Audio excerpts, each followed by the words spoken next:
You ask Tiger to solve. This deals with linear equations with one unknown. The final result is x equals -5. Let's solve it step by step. Group all constants on the right side of the equation. Subtract 250 from both sides. Simplify the arithmetic.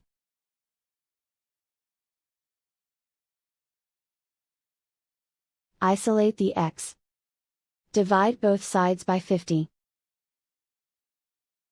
Simplify the fraction.